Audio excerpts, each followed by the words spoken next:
Muchas gracias, Daniel. Buenas tardes con todos y con todas. Para iniciar en el segundo panel de este evento, nos referiremos como tema a los efectos de las sentencias estimatorias en caso de violaciones de derechos. Al igual que en la primera ocasión, cada uno de los panelistas tendrá entre 10 y 15 minutos para realizar su intervención y se le avisará cuando falten 3 minutos para concluir mediante un cartel en la parte posterior. Sin más, voy a iniciar con el primer panelista que nos comentará del tema efectos de las sentencias estimatorias en materia tributaria y es el doctor Enrique Arnaldo Alcubilla, magistrado del Tribunal Constitucional de España.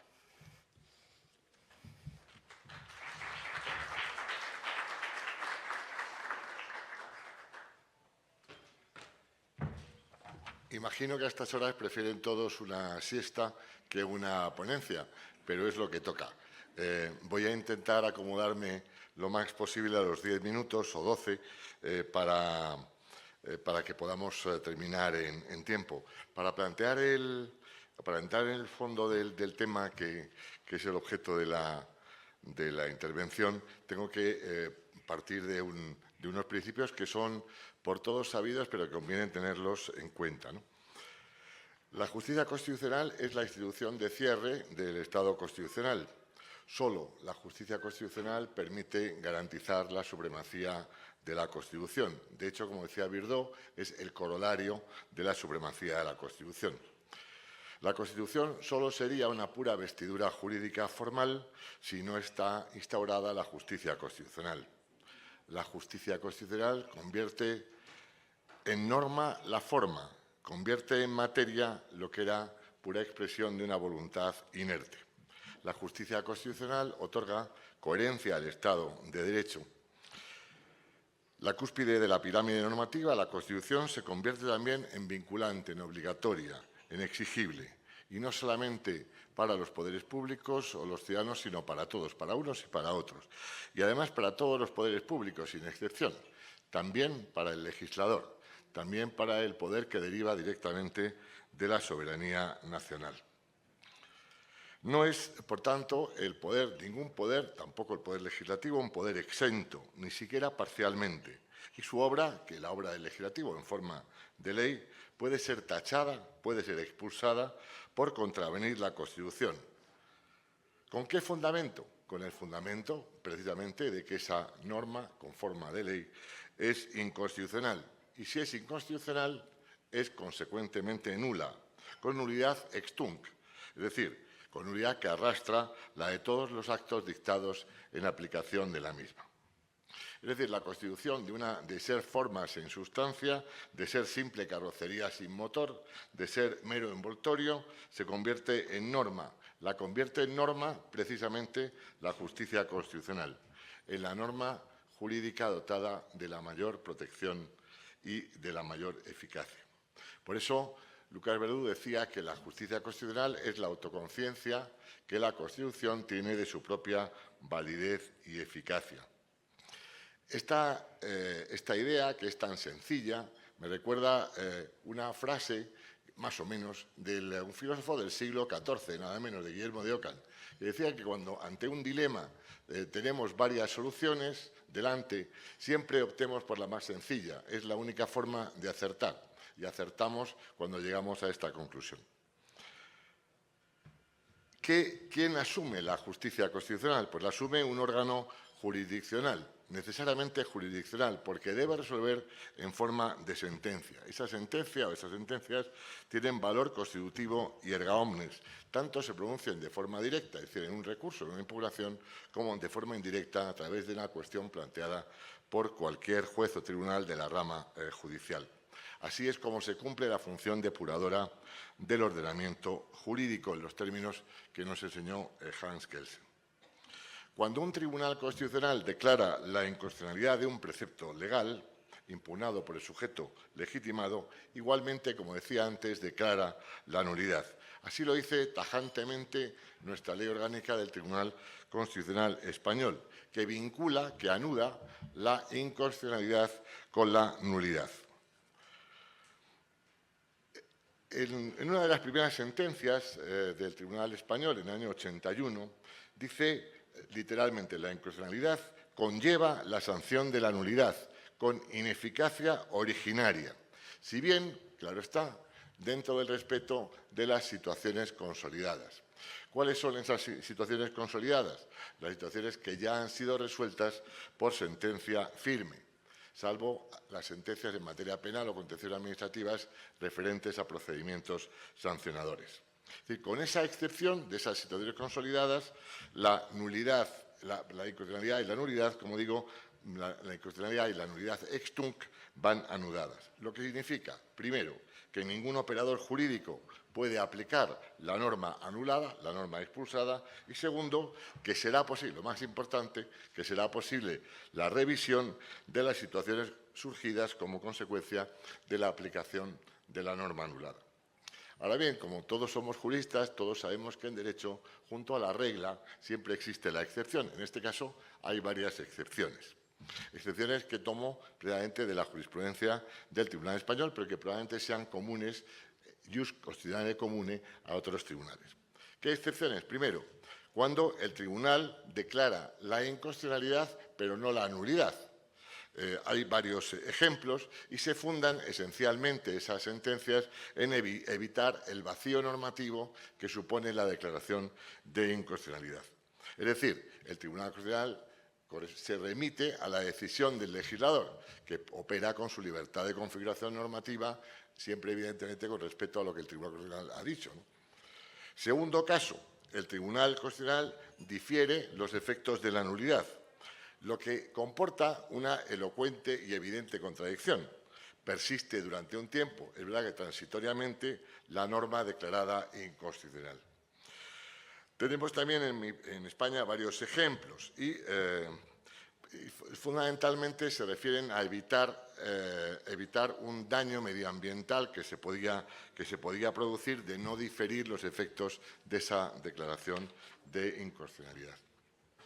El supuesto, en tercer lugar, en el que lleva el título de la ponencia y en el que me detendré unos minutos más, es el de la limitación de los efectos de la declaración de nulidad.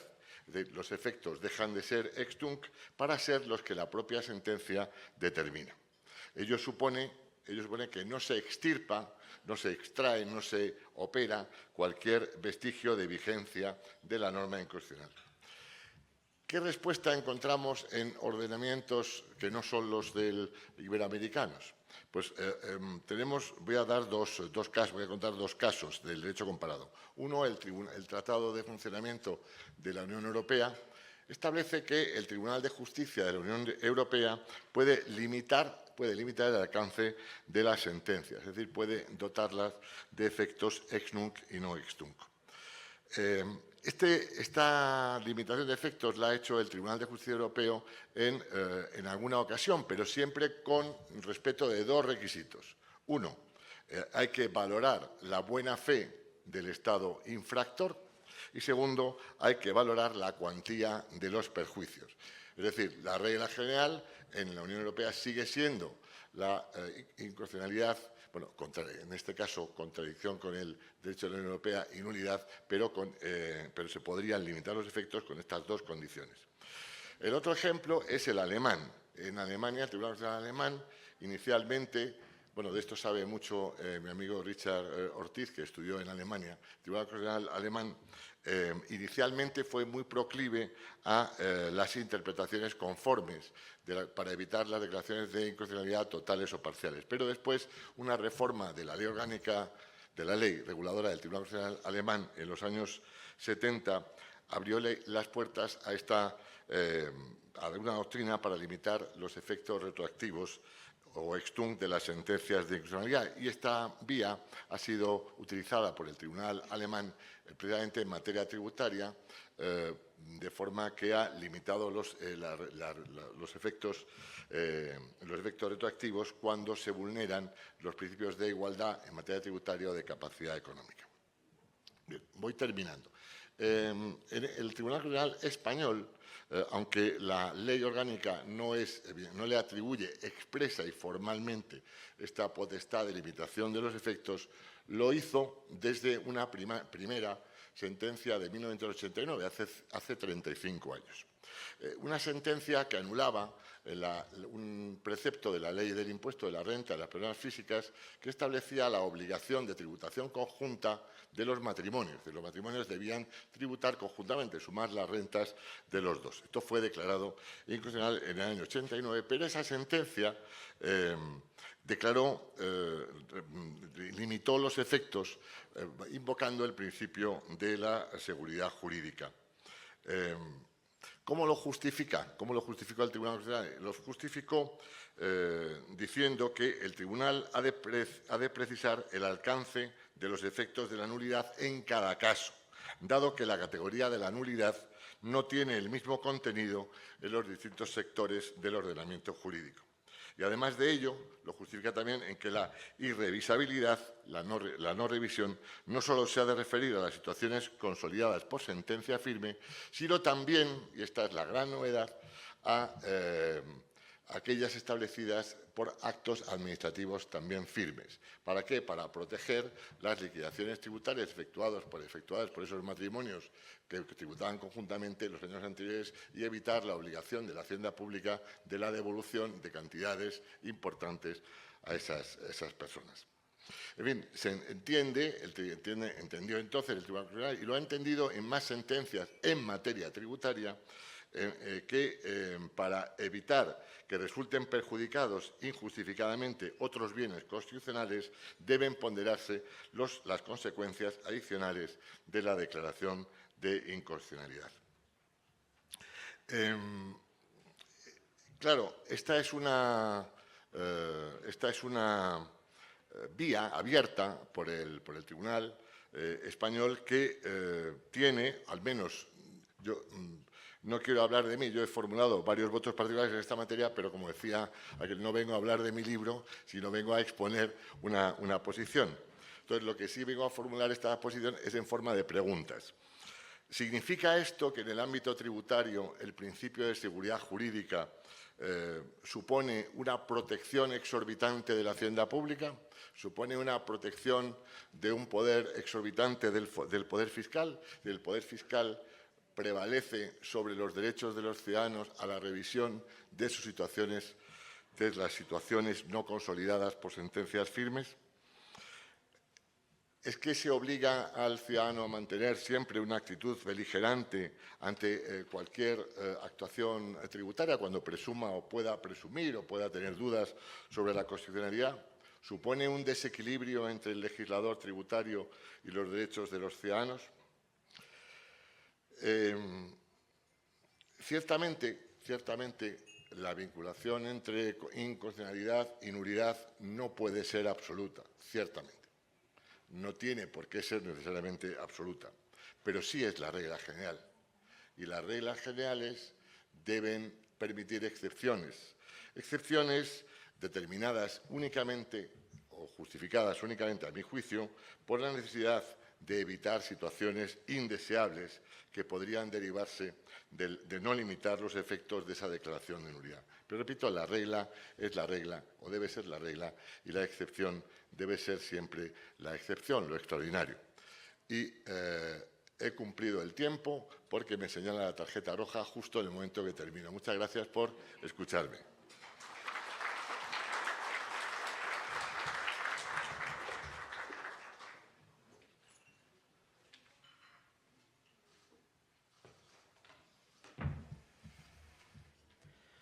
Muchas gracias, doctor Hernando.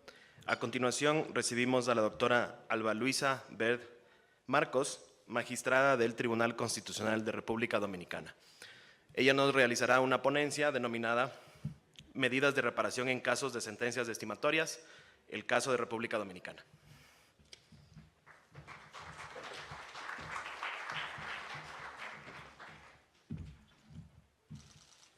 Gracias, Roberto, muy amable. Buenas tardes.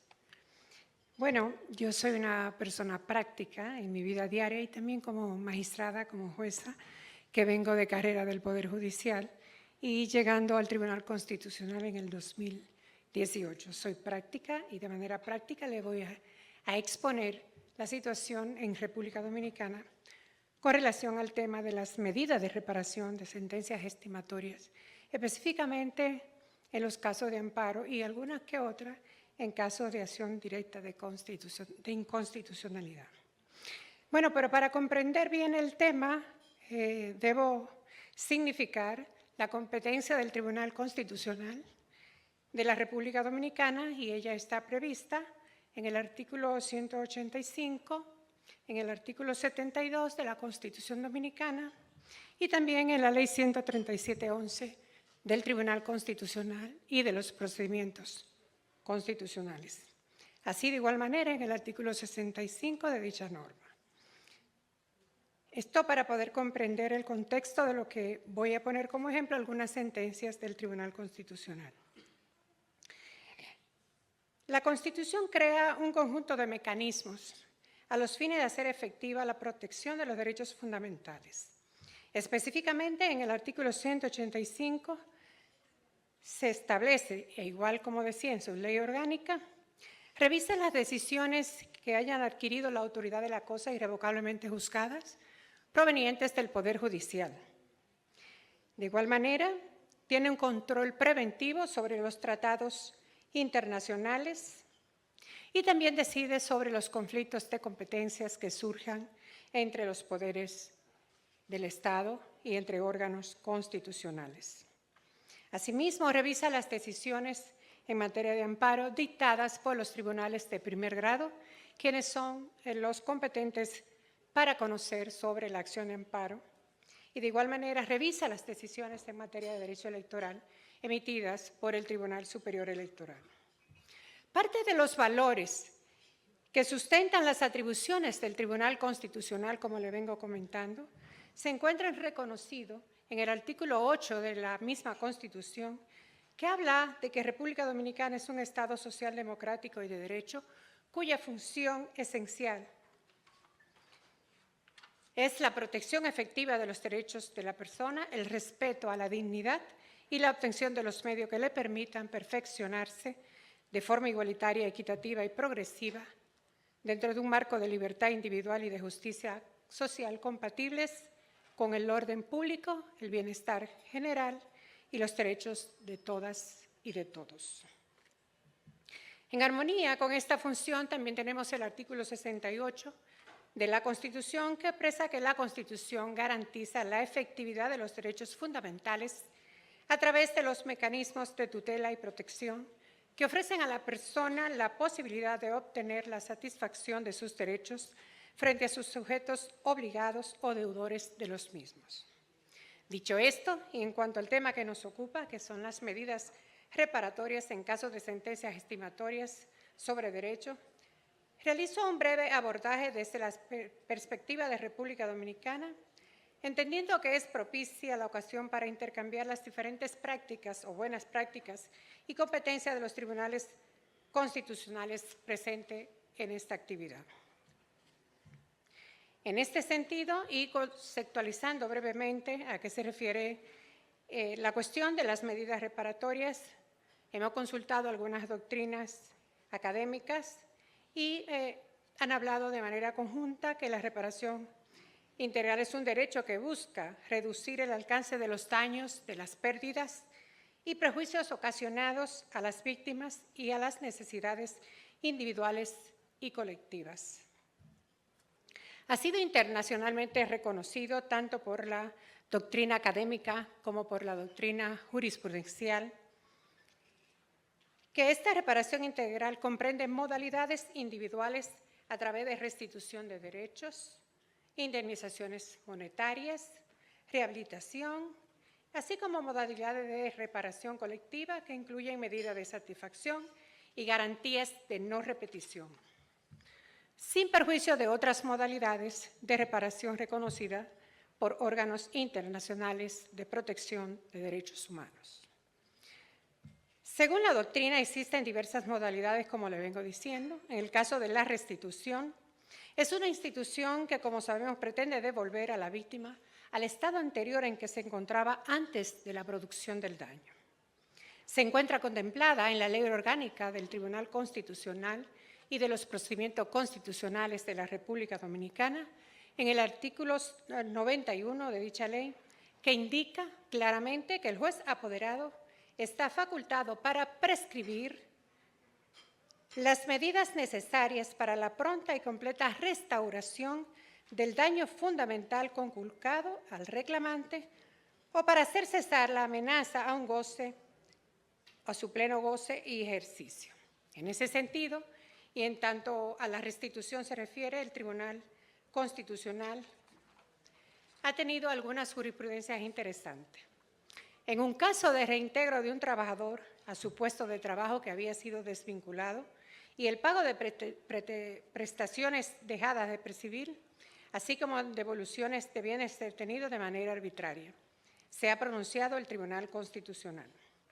La última sentencia en este sentido es la TC 0933 del 23, en el que un militar retirado no había recibido los beneficios que le correspondían de conformidad con su ley orgánica, y en ese sentido el Tribunal Constitucional dijo, cito, procede declarar procedente la acción de amparo de cumplimiento, ordenar al Comité de la Policía Nacional e enviar por escrito a la Dirección de Jubilaciones y Pensiones la orden de pago por concepto de prestaciones laborales que le corresponden al accionante, que será igual al último sueldo devengado por su grado o rango, multiplicado por el número de los años que prestó a la institución en cumplimiento a los artículos 112 y siguiente de la Ley 590-16, además en cumplimiento del artículo 62 del reglamento interno de dicha institución.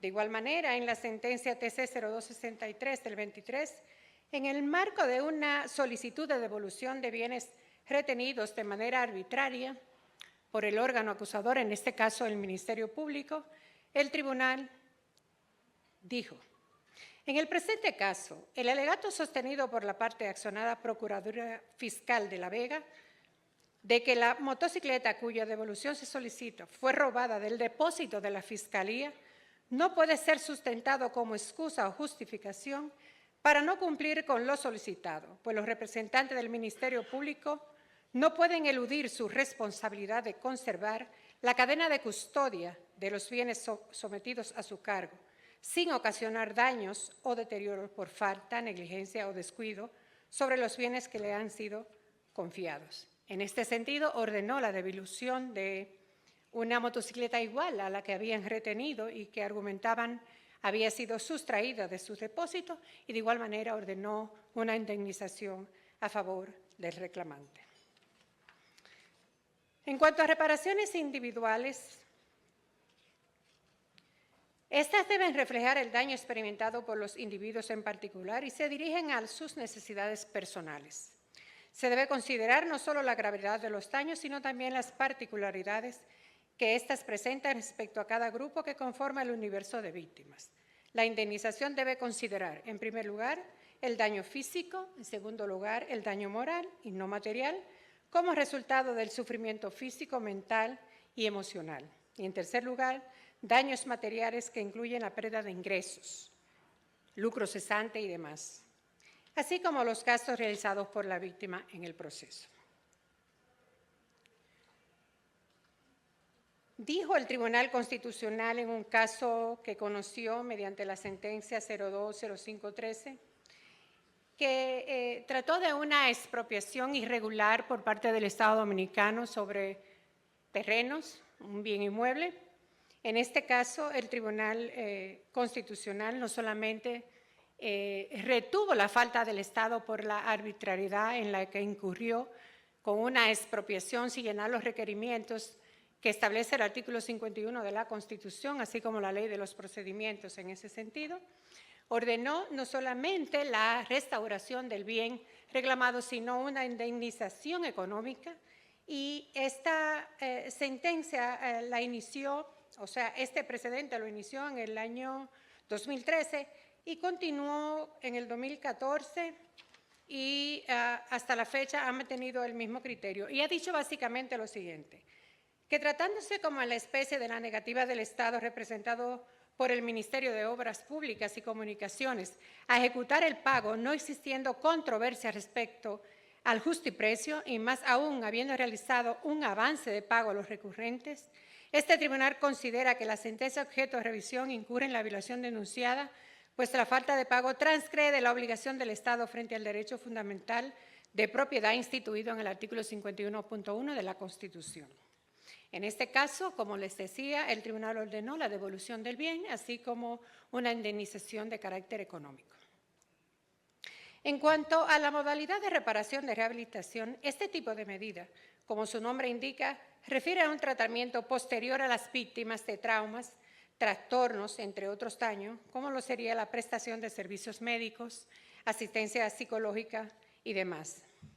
Hasta la fecha, el Tribunal Constitucional ha sido tímido con esta cuestión y que yo tenga conocimiento, a pesar de que tengo ya 5 años y medio en el tribunal, no ha habido una sola sentencia del Tribunal Constitucional de la República Dominicana que haya ordenado una rehabilitación, por ejemplo, a una mujer que haya experimentado daños por violencia familiar o niños y niñas por cuestiones de bullying y demás, que sí han sido conocidas en el Tribunal Constitucional, pero no se ha ordenado.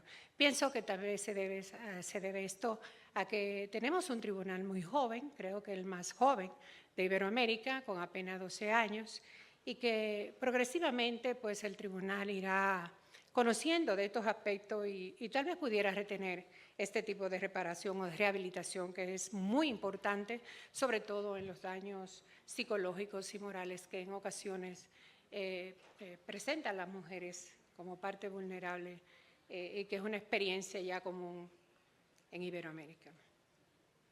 Respecto a las medidas de satisfacción, estas son modalidades de reparación no pecuniaria, destinadas a restablecer la dignidad y dignificar la memoria de las víctimas y sus familiares. Entregan reparación a la víctima de forma simbólica o representativa, teniendo un impacto en la comunidad y en el entorno social al interior del Estado. Las medidas de satisfacción buscan, en primer lugar, reconocer la dignidad de las víctimas. En segundo lugar, ayudar a reorientar su vida, como lo ha establecido la ONU.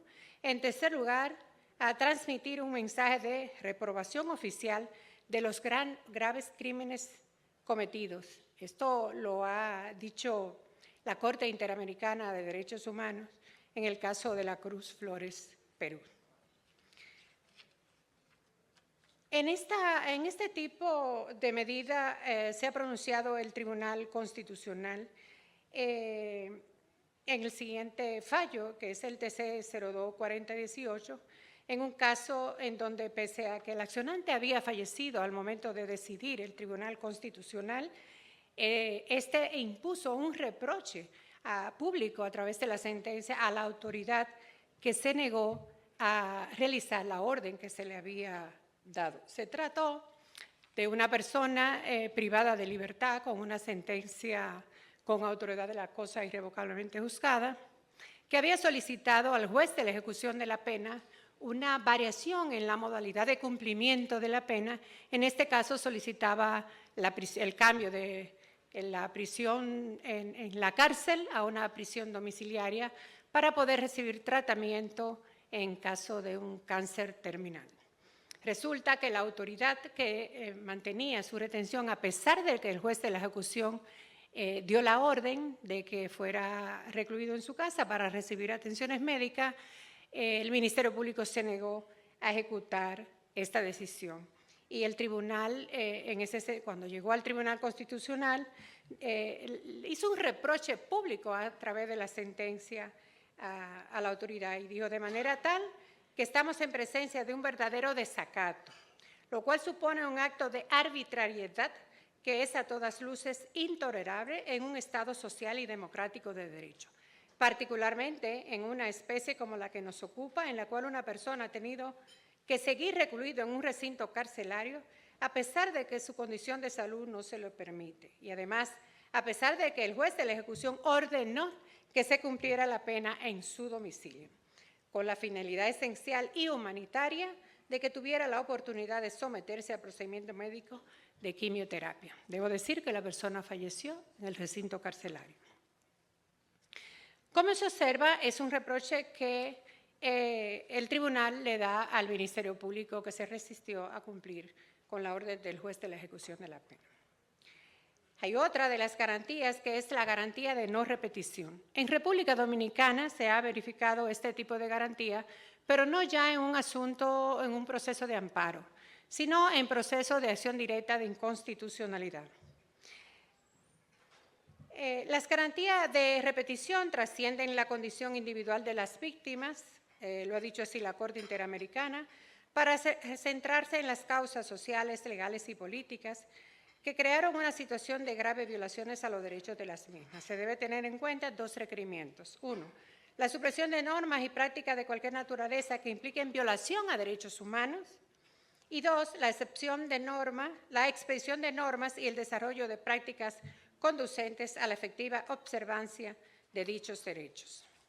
Ejemplos de esta medida de repetición lo tenemos en una sentencia exhortativa al Congreso Nacional dictada por el Tribunal Constitucional en el año 2015, se trata de la TC 048915, donde dijo así las cosas: este Tribunal Constitucional considera que han de ser adoptadas los recaudos legislativos correspondientes para que se optimice el recurso de casación, por cuanto resultaría más equilibrado un modelo en el que, con independencia de que exista un límite general que restrinja por su cuantía los asuntos que acceden a la Corte Suprema, aunque 200 salarios es un monto exorbitante, se abra una vía alternativa con base en el interés casacional que, como ya se ha indicado, permita a la Suprema Corte de Justicia apreciar ese interés en los asuntos tramitados por razón de cuantía.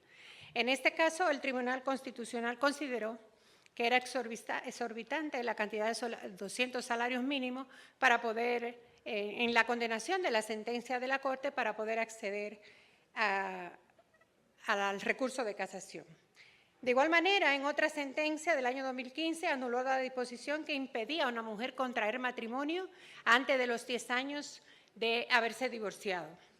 Esto lo estableció el Tribunal Constitucional y dijo: el valor de la dignidad humana implica que todas las personas, por el solo hecho de ser personas, tienen derecho a ser tratados siguiendo los patrones culturales esencialmente validados con respeto y consideración. De ahí que prohibir a la mujer que contraiga nuevas nupcias antes de que transcurran 10 meses de la fecha del divorcio constituye una desconsideración e irrespeto a su condición de persona, porque dicha prohibición parte de una presunción de dolo consistente en que la mujer puede ocultar un estado de embarazo con su nuevo esposo.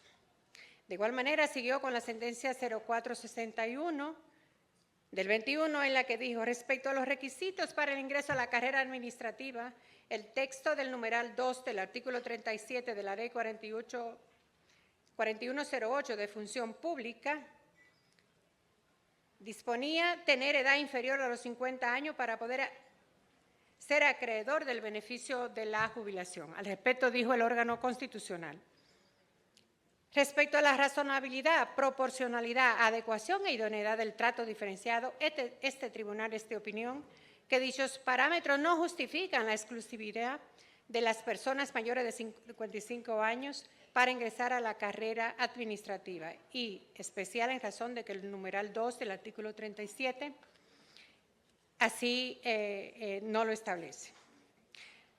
Ya me están avisando que estamos en tiempo. Solo quiero decir que el problema en Iberoamérica, a mi modo de ver, no es la cuestión de las medidas de reparación, o no son ellas.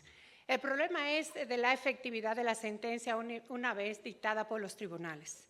En República Dominicana no existen, a nivel del Tribunal Constitucional, ningún mecanismo creado en su ley orgánica para la ejecución de las sentencias.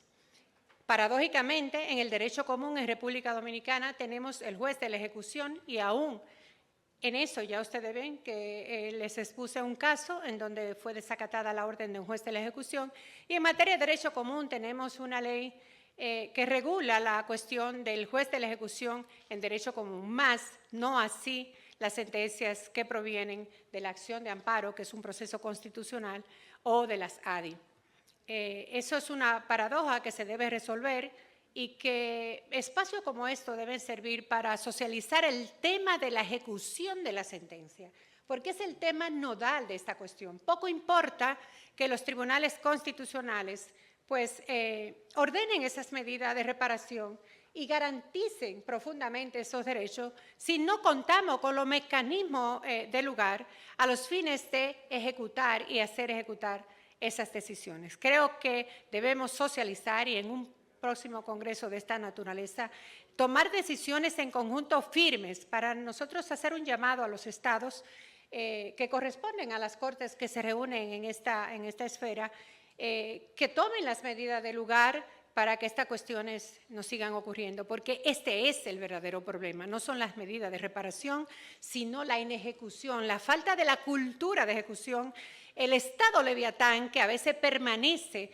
en algunos estados y que no nos damos cuenta de que estamos viviendo tiempos modernos y que debemos cambiar y que debemos garantizar los derechos. Y esto debe venir a partir del Estado mismo, que no solamente debe garantizar derechos, sino que teniendo un tribunal constitucional y un poder judicial que garantizan el Estado social y democrático de derecho, como son los estados de los aquí presentes, pues entonces haya mecanismo para que esto sea una realidad, se materialice realmente a favor de las personas conculcadas o amenazadas en su derecho. Buenas tardes.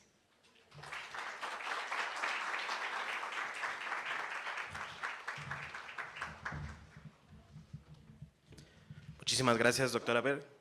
A continuación, escucharemos a la doctora Carla Andrade Quevedo, jueza de la Corte Constitucional del Ecuador.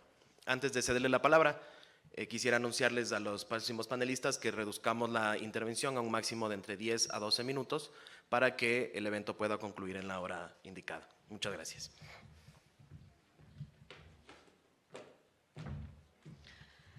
Muy buenas tardes a todos. Dada esta nueva regulación, voy a ponerme un tiempo. Primero que nada, buenas tardes, bienvenidos una vez más a nuestro país. Es un gusto para mí poder compartir con ustedes este espacio. No es la primera vez que participo en una de estas jornadas y siempre son maravillosas. De hecho, me cuesta creer que ha pasado 2 años desde que fuimos a República Dominicana con el presidente Ali Lozada a buscar justamente la Secretaría Pro Tempore para poder hacer este evento en Ecuador, y ahora ya llegó el día y ya casi se acaba, así que esto para mí es especialmente importante, creo yo. Yo escogí hablar en el panel relativo a la reparación y a los efectos de las sentencias, porque debo confesar que para mí misma a veces es mucho más complejo que determinar si es que existe o no una vulneración de derechos, cómo reparar adecuadamente esa vulneración.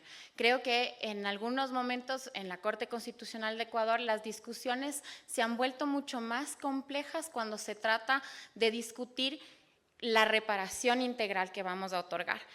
En Ecuador, si ustedes ven incluso en pantalla, y voy a tratar de hacer esto para que sea más rápido y más corto, la Constitución establece que es obligación de todo juez que constata una vulneración de derechos el hacer una reparación integral que garantice que la persona vuelva a gozar de ese derecho o que se restituya a la situación anterior. Para ello, la Ley de Garantías Jurisdiccionales de Control Constitucional ecuatoriana establece un listado enorme de posibilidades y una lista de medidas que además las ha adoptado también de la jurisprudencia interamericana, en donde nos da muchas opciones para poder plantear reparaciones integrales. Siguiente, por favor.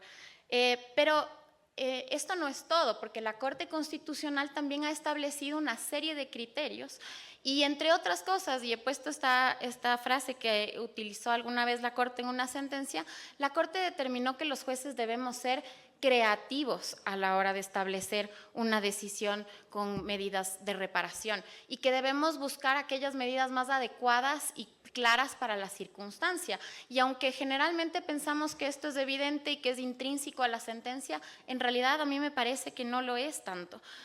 Siguiente. Y nosotros, claro, cuando nos dijeron que seamos creativos, muy obedientes en la Corte, lo hemos sido. Y entonces, esta es una lista de quizá las más comunes medidas de reparación que la Corte está dictando, principalmente cuando se trata de sentencias de garantías jurisdiccionales, por ejemplo, habeas datas, habeas corpus, cuando hacemos revisión de este tipo de sentencias, o extraordinarias de protección, que son las que nosotros conocemos. Y me gustaría comentarles, en realidad, no solo cómo nosotros las aplicamos, sino más bien las problemáticas que enfrentamos.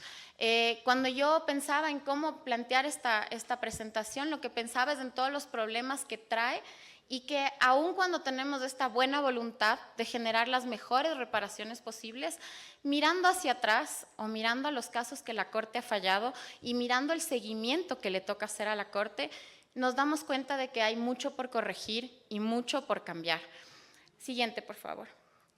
Entre las más utilizadas, y aquí vamos a empezar con la de restitución, es constante que la Corte establezca medidas de restitución, como por ejemplo dejar sin efectos actos, ya sea judiciales o administrativos, retrotraer los efectos de un acto hacia el momento anterior, o incluso reenviar para que nuevos jueces vuelvan a conocer este tipo de causas. El problema que se nos presenta aquí, tenemos dos escenarios problemáticos. El primero tiene que ver con la represión y la demora que nosotros tenemos como tribunal en la resolución de las causas. Entonces, cuando llegamos a la medida de restitución y queremos dejar sin efecto el acto o queremos devolverle el puesto de trabajo a una persona, esa persona ya salió de ahí. O un estudiante que ya dejó de ser estudiante cuando nosotros llegamos a la resolución de la causa. O, por ejemplo, el bien, un vehículo que se tiene que devolver, ya no existe, está deteriorado. Y entonces nos encontramos constantemente con estos problemas. Además, las víctimas tampoco se sienten del todo satisfechas, porque cuando la Corte plantea una restitución de este estilo, volver a juzgar, quiere decir que van a volver a litigar todo el proceso otra vez. Y entonces eso lleva tiempos, costos y problemas adicionales que incluyen, en nuestro caso, el tener incluso un círculo vicioso donde este caso termina llegando a la Corte por segunda vez y nosotros tenemos que volver a reparar. Entonces, no nos ha sido en todos los casos la medida más adecuada y las víctimas por sí sola con la medida de restitución no lo logran. La Corte se ha visto en la obligación en muchos casos de reconocer que ante situaciones jurídicas consolidadas o ante situaciones que por el paso del tiempo ya no le permiten restituir, tiene que tomar las medidas directamente y ya no puede mandar a los jueces de instancia, por ejemplo. Siguiente. En cuanto a las medidas de rehabilitación, estas la Corte las ha aplicado mucho más cuando se trata de grupos de atención prioritaria, de atención especial. La mayoría de los ejemplos están ligados a casos de salud y en estos casos de salud la Corte ha ordenado medidas como las que pueden ver en pantalla, que tienen que ver con atención médica, que se les otorgue medicamentos o un determinado tratamiento, o que hayan evaluaciones. Y donde nos encontramos con problemas con esto y que hemos aprendido de ello es que a veces es necesario conocer cuál es la disposición de la víctima y qué necesidad siente que tiene la víctima. Nosotros podemos tener la mejor voluntad, pero resulta que a la víctima no le interesa un tratamiento psicológico o un tratamiento médico específico, sino que tiene otro interés. También tenemos problemas en esta parte por el tiempo que pasa en la resolución de la causa, que genera que a veces ya sea fácticamente imposible ejecutarla después de que el tiempo ha pasado. Obviamente esto tiene un problema adicional y son los costos y el hecho de que el Estado tiene que poner recursos y eso dificulta en muchas ocasiones la medida. Siguiente. Las medidas de satisfacción también son sumamente constantes dentro de nuestra Corte Constitucional. Las disculpas públicas son una de ellas en las que me gustaría detenerme un poco porque nos hemos dado cuenta de que no siempre parecen sencillas, pero nosotros decíamos, dese una disculpa pública y la institución lo que decía es, no estoy de acuerdo, esta persona sí tenía la culpa, pero la Corte me dijo que tenía que pedirle disculpas, así que disculpas. Y entonces tuvimos que empezar a poner los textos nosotros para que nosotros digamos qué tiene que decir. Y cuando uno ve el texto de la disculpa pública, dice arriba, por orden de la Corte digo esto. Y entonces, en realidad nos damos cuenta que es un cumplimiento puramente formal. O de pronto se trata de una persona con VIH o una persona con una situación particular y ellos lo sacan en el periódico y lo sacan con nombres y apellidos. Y entonces la vulneración se da ahora a través de la medida que la Corte dio como de satisfacción para generar una nueva vulneración. Entonces, este tipo de medidas nos han dado problemas. Y luego están otras clásicas, como por ejemplo, venidas de la Corte Interamericana, que tiene que ver con que la sentencia en sí misma sea una reparación. Yo entiendo que este simbolismo es importante y sirve, pero yo personalmente tengo un mal sabor cuando lo ponemos, tengo un mal sabor cuando lo hacemos. Siento que le fallamos a la víctima porque le estamos diciendo: cuelgue nuestra sentencia en la pared, esta es su reparación porque ya llegamos tarde.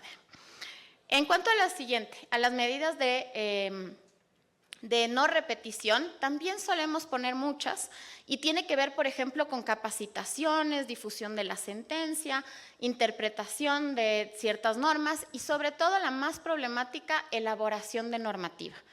Le hemos pedido al Congreso de Ecuador presentar y realizar leyes. Muchas. Le hemos puesto plazos, no se han cumplido. Y entre otras cosas nos dimos cuenta, por ejemplo, que ellos nos decían es que no hay quien promueva la ley, porque es que tiene que haber un diputado que la coja para que la impulse y para que siga el trámite. O simplemente la agenda legislativa no es esa. No es esa la prioridad. Nosotros acabamos de pasar por un momento de transición después de esta muerte cruzada de la que hablaba el juez Ortiz, y entonces no tienen las mismas prioridades que nosotros. Y entonces esas leyes están ahí, se quedan ahí, las capacitaciones terminan siendo una capacitación general y no cumplen. Y entonces el seguimiento para nosotros es muy difícil.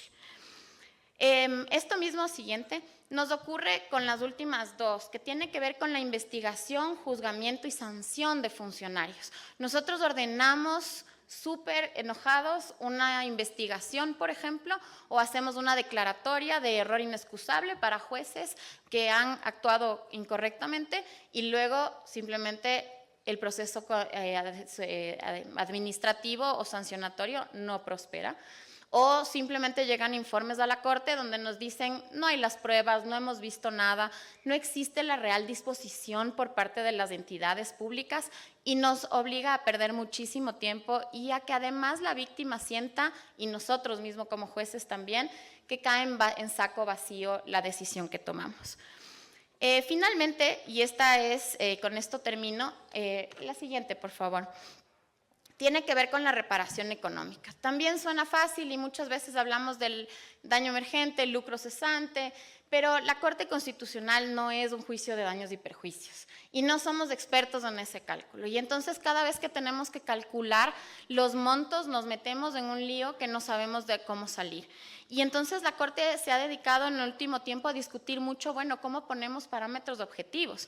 Y para serles honesta, creo que todavía no lo hemos conseguido. La Corte ha optado mucho, en algunos casos más fáciles, en establecer devuélvale el dinero que pagó, devuélvale lo que dejó de percibir. A veces tiene que mandar a calcular en el Tribunal Contencioso Administrativo y eso lleva años y otro proceso para las víctimas.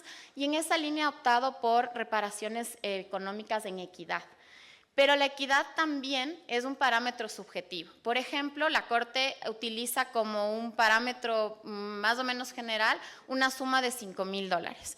Y aun cuando empezamos a hablar de que tenemos que tener parámetros objetivos sobre el daño, cómo vamos, qué piensa la víctima, escuchar sus necesidades, tratar de entender, lo cierto es que en el fondo sigue siendo subjetivo y a veces terminamos diciendo pero es que está en la misma situación que la señora de la semana pasada, o el caso del señor enfermo era más grave que el señor con discapacidad, y no tenemos forma de medir. Y sería bueno que también en estos espacios discutamos cómo hacer ese tipo de cálculos.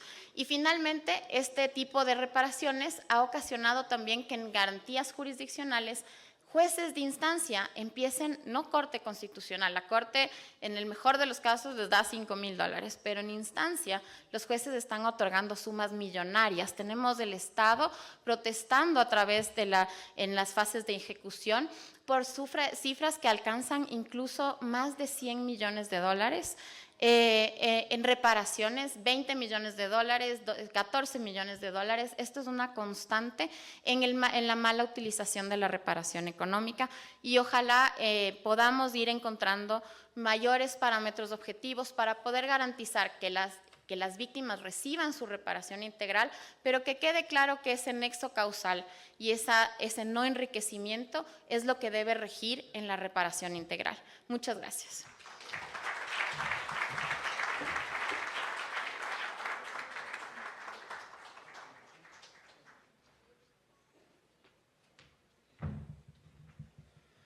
Muchas gracias, doctor Andrade. A continuación, recibimos a Luis Fernando Salazar Alvarado, magistrado de la Sala Constitucional de la Corte Suprema de Justicia de Costa Rica, con el tema El Programa de Seguimiento de Sentencias Constitucionales, un mecanismo de buenas prácticas en Costa Rica. Adelante, magistrado.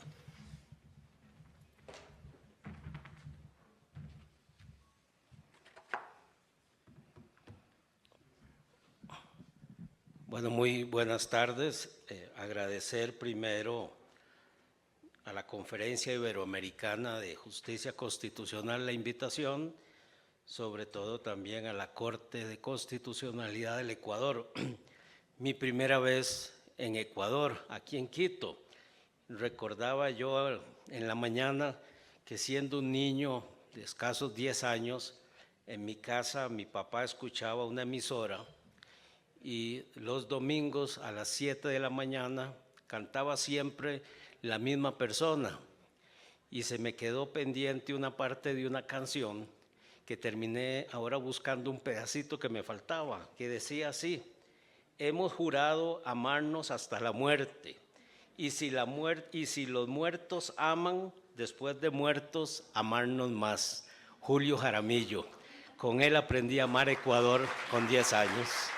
Bueno,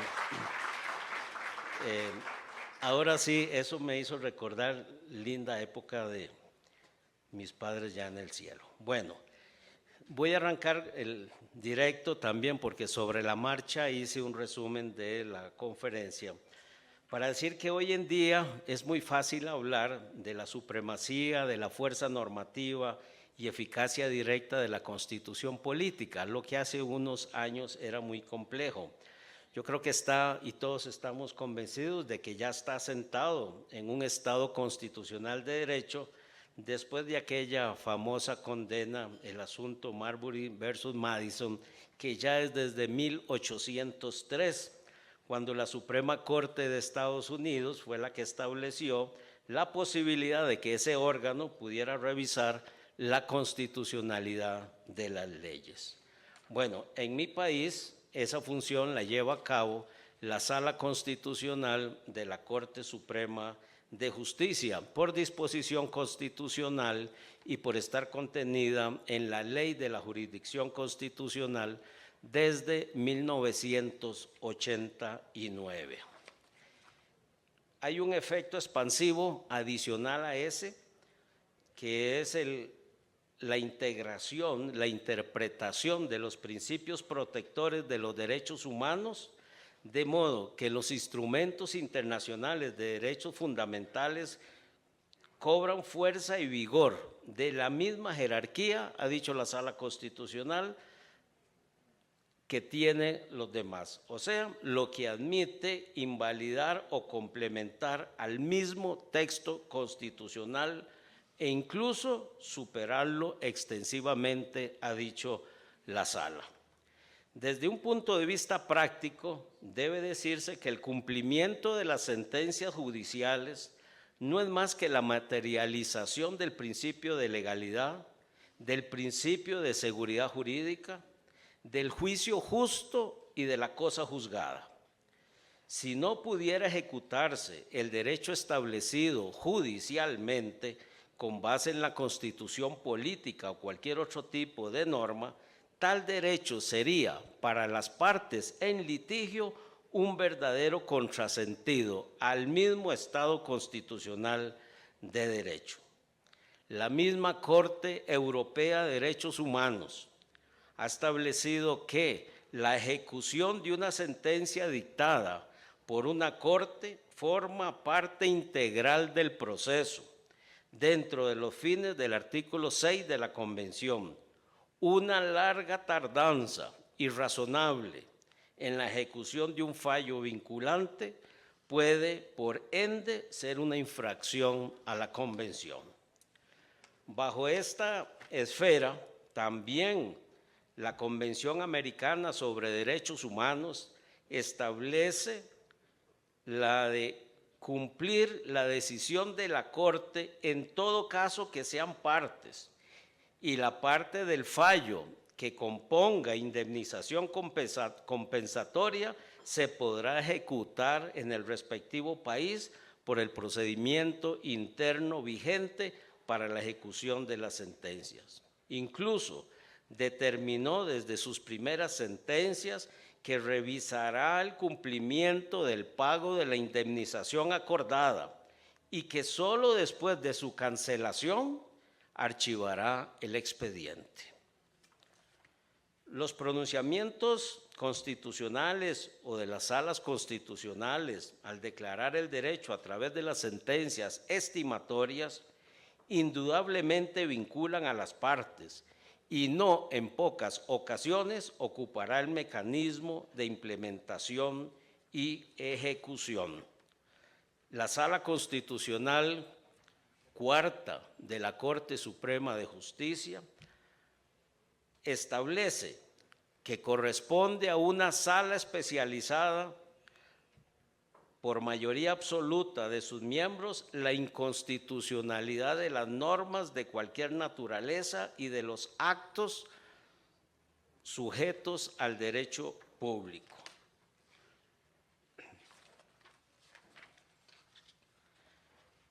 Antes de entrar al tema propiamente de la ejecución por parte de la Sala Constitucional, vale la ocasión resaltar que la Ley de la Jurisdicción Constitucional establece en sus artículos 11 y 13 que todas las resoluciones que dicte la Sala son irrecurribles y con efectos vinculantes erga omnes, excepto para sí misma.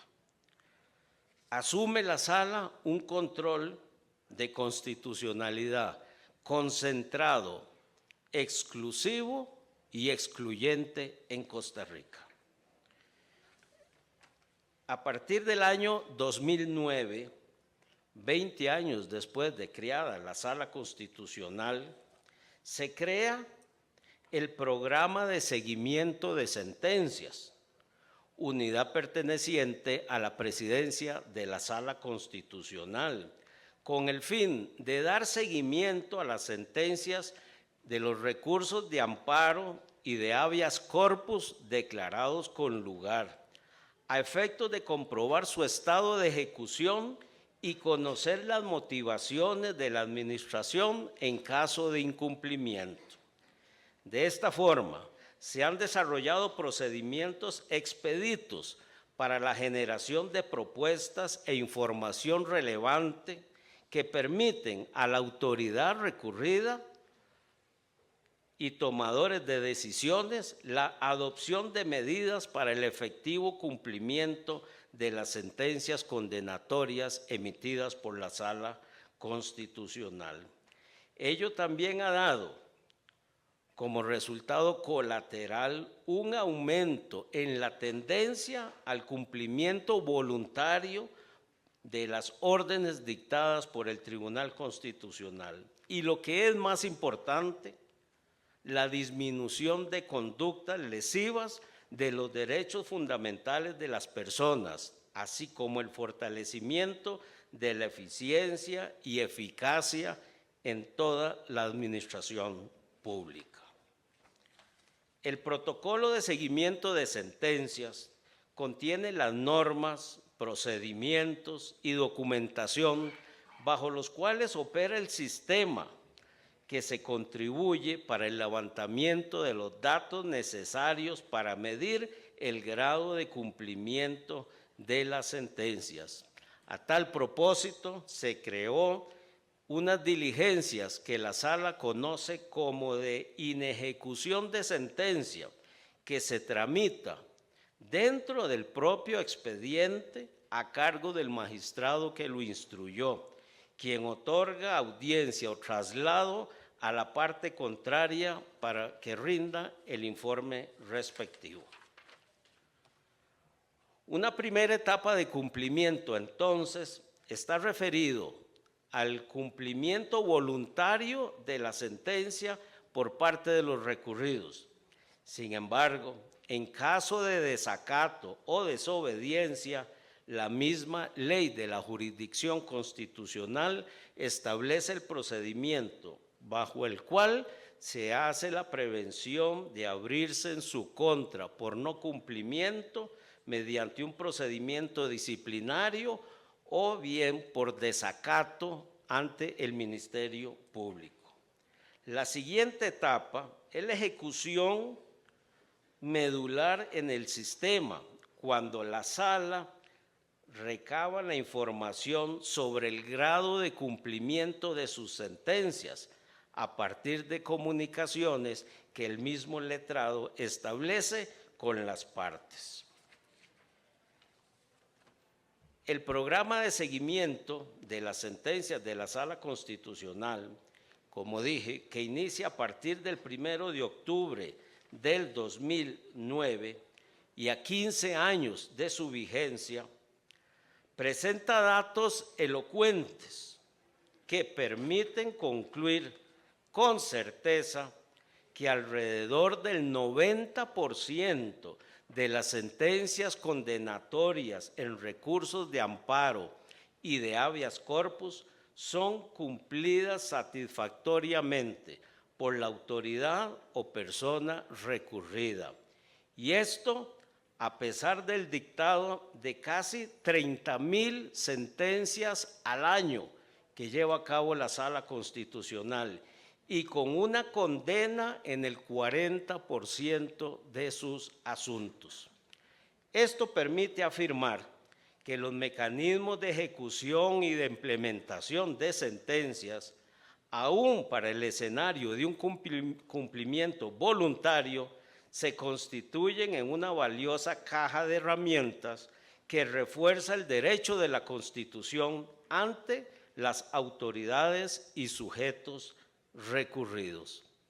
En el caso de Costa Rica, y aquí termino, se asegura que ese alto cumplimiento de sentencias condenatorias implica un cambio en la cultura jurídica de los funcionarios recurridos frente a las sentencias constitucionales y que al constatarse el nivel de cumplimiento se hace por principio o por el reconocimiento de la autoridad recurrida por no afrontar el inicio de un procedimiento de ejecución de sentencias. Muchas gracias.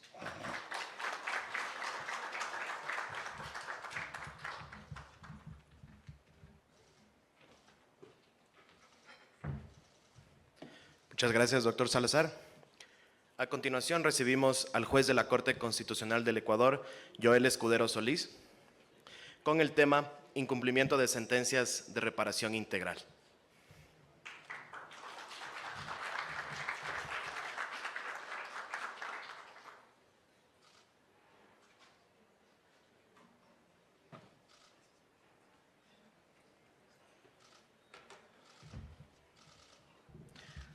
Muchas gracias.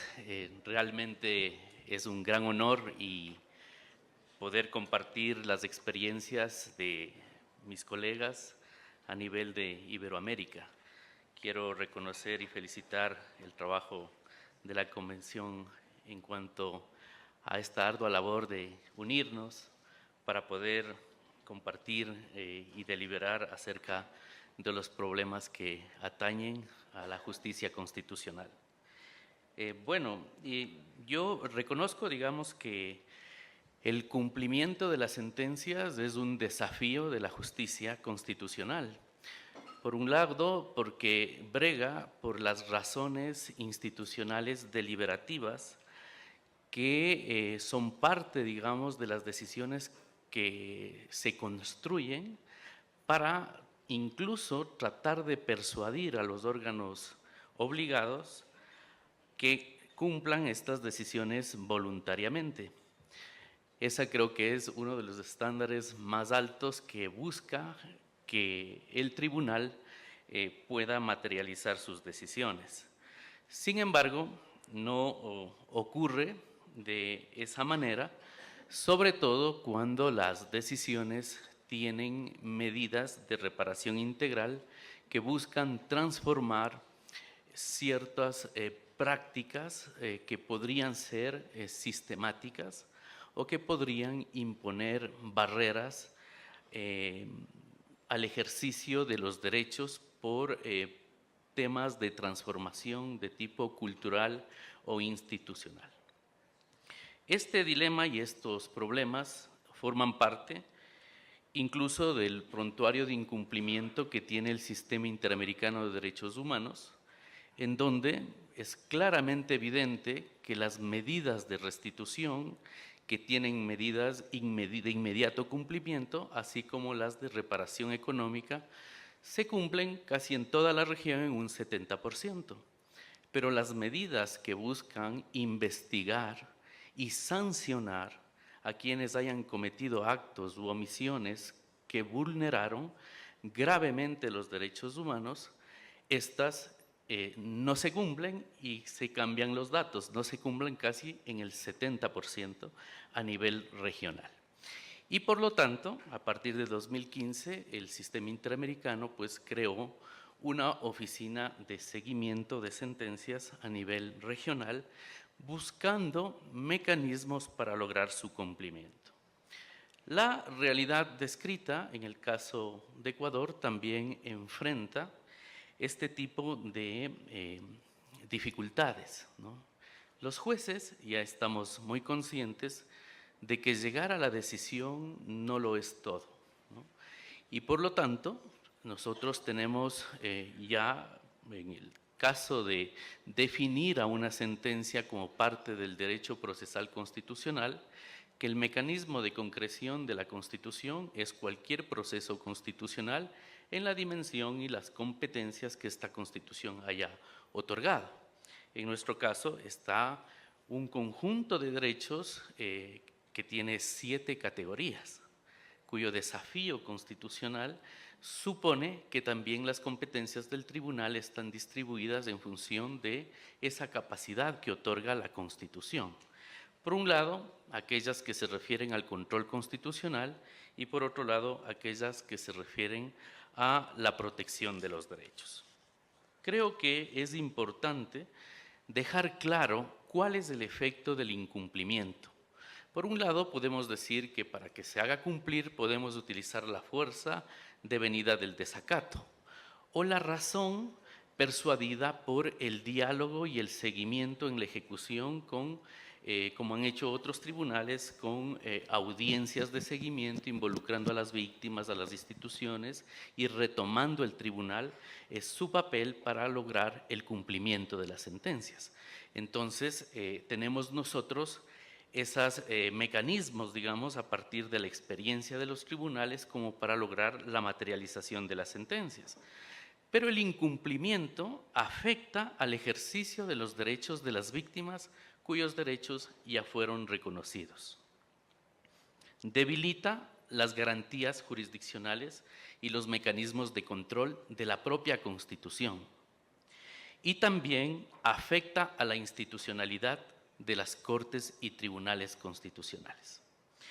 Teniendo en cuenta aquello, creo que es un tema fundamental que las Cortes se preocupen por el cumplimiento de sus sentencias, más aún aquellas sentencias que construyen decisiones robustas sobre el ejercicio de derechos como los derechos económicos, sociales y culturales y que buscan remover obstáculos discriminatorios o de otra índole para que se puedan concretar en la práctica. También debemos reconocer que frente a ese flagelo en modelos institucionales débiles con graves problemas para el ejercicio de derechos en materia institucional, los mecanismos de ejecución de carácter judicial son insuficientes. Y por lo tanto, los tribunales, a partir de su experiencia, han venido o estableciendo salas de seguimiento o creando unidades de seguimiento, así como también creando comisiones delegadas a otras instituciones para que verifiquen si la sentencia se materializa. La relación entre el componente institucional, los recursos y el tiempo ciertamente constituyen un desafío y sin embargo de aquello el incumplimiento persiste. Existen problemas también relacionados con el orden sociocultural, ¿no? En el caso de América Latina es tal vez muy conocido, en el caso de Ecuador, por ejemplo, la frase se acata pero no se cumple o cumplo si me conviene, como lo recoge en el texto de César Rodríguez Garavito, cómo podemos hacer un sistema judicial, un sistema de Estado de Derecho que funcione si tenemos de parte del escenario de la cultura también esta relación que es constante y que se aplica también al incumplimiento de sentencias que, por otro lado, también obligan a instituciones públicas que en muchos de los problemas que se puede tratar, como en los casos de desigualdad estructural, que podrían suponer incluso el desarrollo de políticas públicas, podrían suponer la toma de medidas estructurales como la capacitación en materia de derechos humanos o de género, también podrían suponer medidas simbólicas como el reconocimiento de la culpa en la vulneración de derechos, se suelen, digamos, dilatar en el tiempo. Y esto también responde a un problema de carácter político, según la doctrina. No solamente es cumplo si me conviene, sino cuál es el cálculo político y el tiempo que tengo para hacer cumplir una sentencia constitucional de estas características. En ese sentido, es importante reflexionar no solamente el modelo de reparación, sino también acerca de las estructuras institucionales con las cuales deben contar las cortes y tribunales para lograr efectividad en sus sentencias. En ese sentido, para esbozar algunas ideas, yo no me referiré tanto a los casos concretos, ya mi colega Carla Andrade lo ha hecho de manera espectacular y con mucho detalle. Podríamos categorizar de forma general que la decisión jurisdiccional, como ya se han referido varios en este panel, se refiere a la materialización de la cosa juzgada. Muchas veces la cosa juzgada entra en conflicto con el propio instituto de reparación integral, ¿no? Una institución fuerte frente a una institución más porosa, más de adecuación, más de contestación a las cuestiones relacionadas con las víctimas. Y luego vienen al menos 3 problemas que deben ser resueltos. El primero es uno de carácter orgánico. ¿Con qué instrumentos institucionales cuentan los tribunales para lograr que sus sentencias se cumplan? Las unidades de seguimiento son indispensables. Nosotros, a partir de la Secretaría Técnica Jurisdiccional, en eso quiero yo reconocer incluso a nuestra secretaria técnica, la doctora Lorena Molina, han hecho un trabajo espectacular en sistematizar el universo de todas las decisiones pendientes y en clasificar qué tipo de medidas están pendientes y qué tipo de medidas están cumplidas. Muchas de las sentencias tienen medidas de carácter dispositivo que se cumplen automáticamente por el propio orden jurídico. Hay un conjunto de decisiones que suponen decisiones de desigualdad estructural o estado de cosas inconstitucionales, como se conocen en otros países, que requieren la activación de varios mecanismos, a saber, del seguimiento. En eso, nosotros también estamos experimentando realizar audiencias de seguimiento, escuchar a las víctimas y también establecer, digamos, una continuidad del seguimiento de las medidas en función de la gravedad y en función de las transformaciones estructurales que preveía la sentencia. Y en ese sentido, tratando de utilizar los mecanismos institucionales para lograr el cumplimiento. En el caso de Ecuador, la Constitución en su artículo 86 pues establece que frente al incumplimiento la Corte puede destituir a los funcionarios públicos que no han cumplido con estas decisiones. Pero entre el cumplimiento y el incumplimiento no tenemos como una fase intermedia y claro, no todas las decisiones pues requerirían llegar a ese extremo.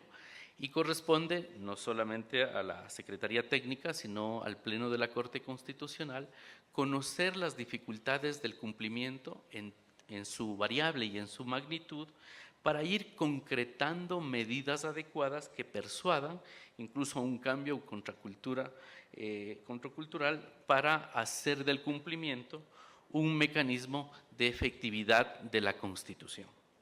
En ese sentido, creo que se aboga mucho porque el cumplimiento se construya a partir de entender que las sentencias puedan hacer posible que las transformaciones se lo hagan por la fuerza de la razón y no necesariamente por el ejercicio de la fuerza bruta.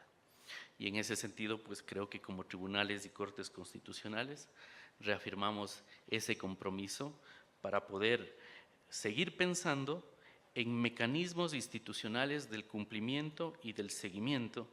Dentro de aquellos también son importantes tener en cuenta que, por ejemplo, esto más bien ya como una proposición, la publicidad de las sentencias incumplidas podría ser una buena forma de hacer avergonzamiento institucional. También se han hecho investigaciones muy interesantes de comprometer a las instituciones públicas a mecanismos automáticos de cumplimiento mediante una especie de como contrato inteligente con el seguimiento automático y otras modalidades que también podrían involucrar hasta la inteligencia artificial, parte de la ejecución de estas sentencias. En ese sentido, pues, este es la charla que yo les venía a ofrecer y quiero agradecerles por haberme escuchado. Muchas gracias.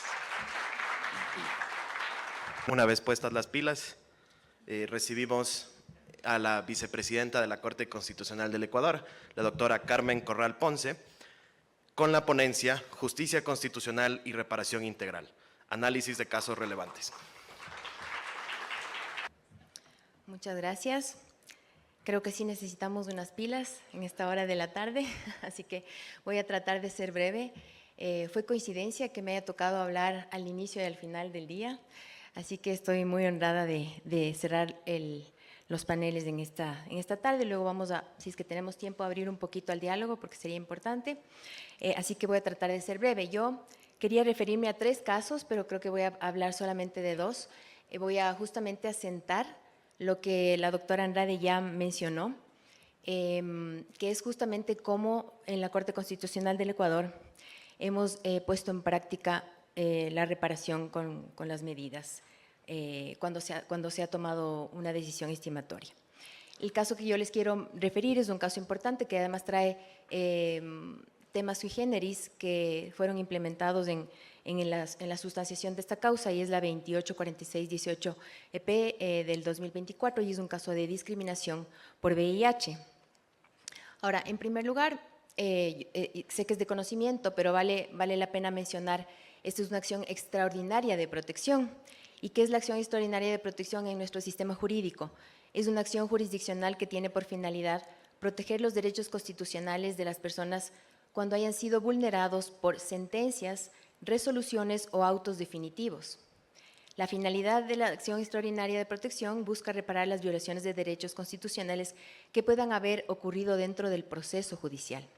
Es de suma importancia porque las sentencias de la Corte emitidas en esta garantía contribuyen a la uniformidad y coherencia en la interpretación y en la aplicación del derecho constitucional, creando precedentes que orientan a otros tribunales y jueces inferiores en sus decisiones.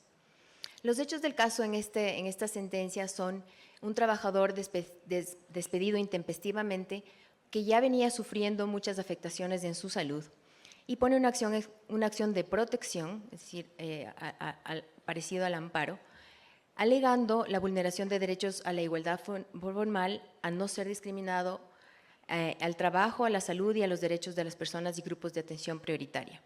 En primera instancia, la acción de protección es concedida, sin embargo, la empresa apela y la Corte Provincial de Santa Elena acepta el recurso de apelación alegando que la empresa no conocía de la situación de salud y que el accionante no ha podido probar sus alegaciones. Entonces, el accionante pone una acción extraordinaria de protección que llega a la Corte y es admitida. En la sustanciación, entonces, la Corte, en primer lugar, se plantea el problema jurídico de si es que se han violado o no las normas del derecho, el derecho y cumplimiento de las normas del artículo 16 de la Ley Orgánica por parte de los jueces de la Corte Provincial. El artículo 16 de nuestra Ley Orgánica establece que la persona accionante debe probar los hechos, excepto en los casos en que la persona accionada sea un particular, y se presumirán en ese caso ciertos los hechos cuando se trate justamente de discriminación o violaciones a los derechos de la naturaleza. Entonces, la Corte Constitucional hace un análisis de esta norma y se concluye que esta norma trasciende la simple formalidad de la sustanciación y que busca contrarrestar asimetrías de poder entre los litigantes, precisamente este caso, el trabajador versus el empleador. Y de ahí que esta regla se concibe como un mecanismo procesal orientado a proteger los derechos fundamentales y equilibrar el proceso judicial en las situaciones de discriminación y violación de derechos de la naturaleza. La Corte concluye que en este caso justamente la Corte Provincial no garantizó el principio de inversión de la carga de la prueba, ya que atribuyó al accionante la inexistencia de ciertos hechos relevantes alegados en la demanda y concluyó además que la Corte Constitucional no puede confrontar los hechos a examinar en las conclusiones jurídicas, sino solamente verifica el comportamiento de los jueces provinciales, confirmando que no aplicaron el principio de inversión de la carga de la prueba. Entonces, una vez que la Corte determina que procede la acción extraordinaria de protección, nuestra jurisprudencia ha determinado que hay ciertas condiciones por las que la Corte puede hacer un control de mérito, es decir, analizar el proceso de origen, es decir, resolver la acción de protección de origen. Estos criterios son importantes. La Corte ejerce esta facultad de oficio y de manera extraordinaria, y en este caso había el criterio de gravedad. Prima facie se observaban hechos que podían incurrir en una presunta vulneración de derecho constitucional a la igualdad y no discriminación, así como se había ya violado una norma, la norma del artículo 16, y por lo tanto procedía el control de mérito. Ya en el análisis del proceso de origen, la Corte hace un análisis justamente del derecho a la salud del trabajador, lo hace de manera autónoma, porque del acervo probatorio se denota que el trabajador venía sufriendo una disminución importante en su salud, y ya solo ese hecho hubiera sido una violación al derecho a la salud. Pero adicionalmente, el trabajador, por disposición de la empresa, se hizo un examen de serológico de VIH y salió positivo, y el resultado fue 13 días antes del despido. El trabajador es despedido inmediatamente después de su reposo y la empresa alega que no conocía el resultado. El trabajador había entregado el certificado en la garita, y por lo tanto la Corte, con toda esa presunción de pruebas, concluye que la empresa podía haber conocido indirectamente, porque ellos alegan que no tenían el certificado positivo, pero toda la prueba daba para presumir que la empresa conocía indirectamente, y por lo tanto, al invertir la carga de la prueba, analizando la acción de protección, la Corte concluyó justamente que procedía la vulneración. Y en este caso se hace algo que no se suele hacer, porque en primer lugar la sentencia se dicta de manera estimatoria, declarando la vulneración del derecho constitucional a la prohibición de discriminación basado en categorías del estado de salud y portar VIH, pero adicionalmente se establece que no existe la obligación del trabajador de revelar al empleador la información personal referente a la condición de portador de VIH, porque la Corte hace un análisis adicional, que es justamente, al ser la enfermedad una enfermedad que puede causar exclusión, se dice que él no tiene la obligación y puede guardar como derecho constitucional reserva de su situación de VIH, no así de enfermedad de estado de salud, porque la obligación la ley sí obliga al trabajador a informar su estado de enfermedad. Cuando nos planteamos ya la reparación, que es precisamente lo que nos traen esta tarde, teníamos muchas dudas de cómo proceder con la reparación, porque, como ya comentó la jueza Andrade, el tiempo había pasado, no sabíamos de la condición del estado de salud del trabajador y tampoco sabíamos si es que realmente a él le interesaba volver a una empresa en donde había sido discriminado. Así que la Corte decidió hacer una audiencia exclusivamente de reparación, una vez que ya se declaró la vulneración del derecho. Y la audiencia fue muy importante porque el trabajador acudió y nos manifestó su férrea intención de volver a trabajar porque no había conseguido trabajo en 8 años, justamente porque se había regado la voz esto ocurrió en la costa, en las camaroneras de la costa, y nadie le contrataba. Entonces él realmente necesitaba el trabajo y al escuchar esto la Corte pues procedió de esa manera. Les voy a indicar en un minuto cuáles fueron las medidas de reparación. También nos preocupaba que él sienta discriminación y eso sí, él sí manifestó esa preocupación, pero de todas maneras necesitaba el trabajo. También nos manifestó en la audiencia que su estado de salud era estable, que no había avanzado al siguiente estadio de la enfermedad y por lo tanto él estaba dispuesto a trabajar. Bajo esas consideraciones, la Corte advirtió que las consecuencias del daño provocaron, al menos, que el legitimado activo se haya mantenido en una situación de desempleo por aproximadamente 8 años, que la potencial exposición o divulgación de su estado de salud y condición de portador de VIH había dificultado seriamente sus posibilidades de encontrar una nueva fuente de trabajo, que la discriminación sufrida pudo haber ocasionado una merma en su bienestar emocional y psicológico, pues en la audiencia justamente nos manifestó su aflicción al rememorar estos hechos. La Corte entonces emitió las siguientes medidas. Medidas de restitución justamente con el inmediato reintegro del accionante en calidad de trabajador de la compañía bajo las mismas condiciones laborales que desempeñaba u otro equivalente de acuerdo a sus capacidades. Medidas de satisfacción como reconocimiento formal la sentencia emitida. Medidas de compensación económica se dispuso el pago de todas las remuneraciones y demás beneficios laborales dejados de percibir desde que se produjo la desvinculación. Como garantías de no repetición, que la compañía accionada se abstenga de llevar a cabo cualquier tipo de acoso o discriminación laboral por la condición o estado de salud del accionante. También se dispuso implementar o actualizar las políticas destinadas a prevenir y abordar casos de acoso y discriminación en lugar de trabajo y políticas que deberán incluir procedimientos claros y accesibles para denunciar incidentes de acoso y discriminación como medidas disciplinarias adecuadas para aquellos empleados que violen dichas políticas. Por otro lado, la compañía accionada deberá implementar un programa integral de capacitación obligatorio dirigido a todos los empleados con el objetivo de sensibilizarlos sobre la importancia de respetar la diversidad y de erradicar cualquier forma de discriminación en el trabajo.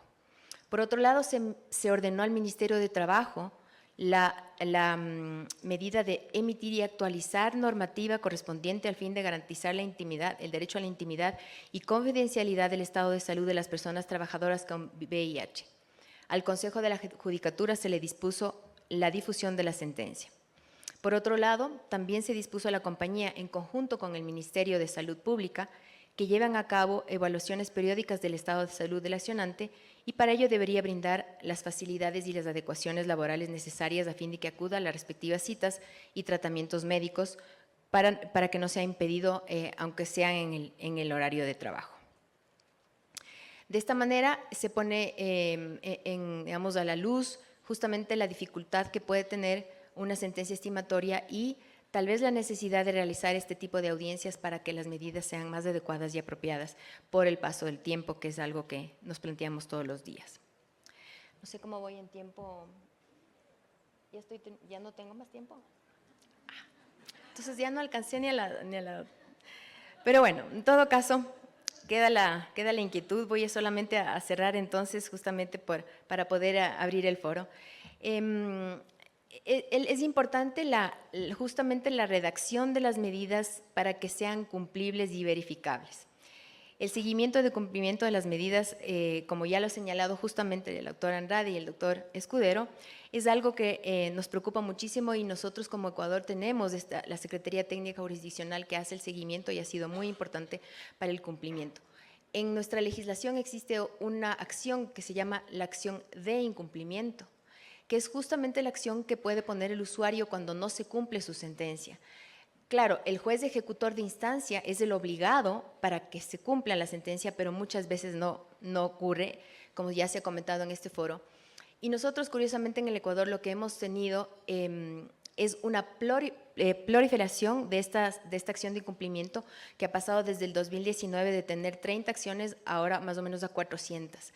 Entonces, la Corte ahora está justamente en el dilema de cómo poder reglamentar la admisión de esta acción de incumplimiento porque se ha incrementado de manera exacerbada, y es justamente porque los jueces de instancia no hacen su trabajo, y ese es justamente uno de los retos que tenemos, así como, claro, tratar de redactar medidas de reparación integral que sean adecuadas y realmente reparadoras, y a la vez que sean cumplibles, verificables en pro de la protección y el restablecimiento de los derechos de las personas. Muchas gracias.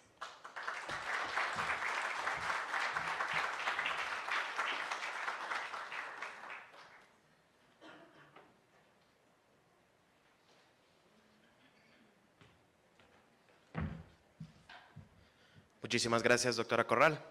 Como mencionó la doctora, abriremos brevemente un espacio para la discusión en caso de que alguno de los magistrados o magistradas desee hacer uso de la palabra. Les pido que levanten la mano y uno de los micrófonos inalámbricos será acercado hacia usted. Por favor, doctor Herrería. Muchas gracias. Sí se me escucha, ¿verdad? El doctor Vallecillo, en su intervención, hizo una brillante disección de lo que pasa particularmente en el sistema interamericano.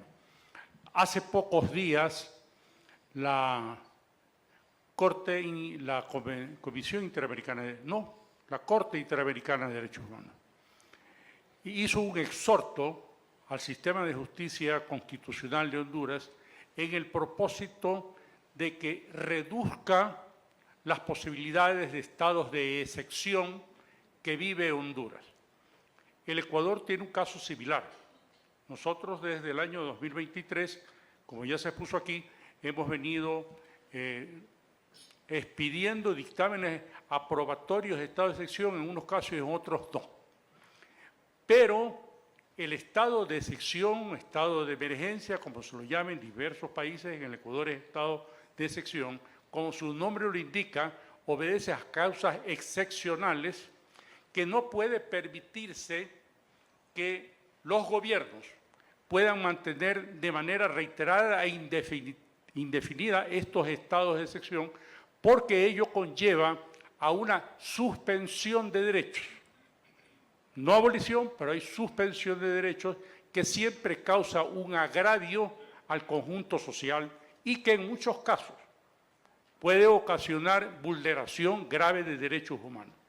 En consecuencia, me gustaría escuchar de parte de Honduras cuál es la realidad de los estados de excepción reiterados en los que presuntamente, a decir de la Corte Interamericana de Derechos Humanos, vive Honduras, porque nosotros vivimos una situación no exactamente como lo señala la Corte Interamericana, pero con algún grado de similitud. Gracias.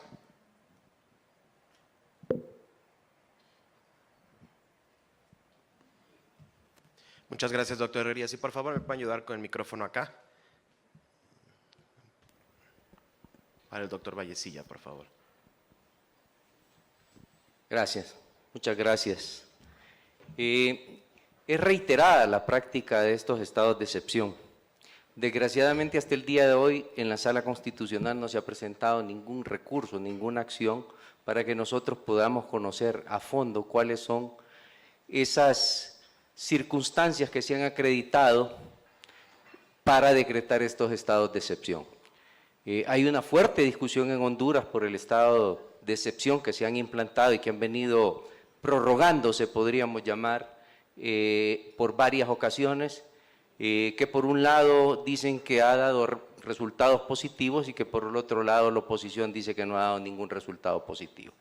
Desde la perspectiva, creemos nosotros que, tal y como usted lo manifiesta, debe ser una excepción a la regla general y acreditarse cada uno de los hechos o circunstancias o presupuestos que señala la propia Constitución de la República para establecer el estado de excepción. El estado de excepción en nuestro país lo decreta la señora Presidenta de la República, ¿verdad? Y ella es la que tiene la facultad o la atribución dentro de la Constitución de la República. Por lo tanto, nosotros como sala no podemos intervenir oficiosamente en virtud de que no tenemos esa atribución de la sala, ¿verdad? Pero tenemos preocupación altamente por esa emisión de la Corte Interamericana de Justicia, que precisamente nos llama la atención para que podamos restablecer el Estado sin excepciones al Estado democrático y de derecho constitucional en Honduras, ¿verdad? Ese es lo que le puedo decir. Gracias.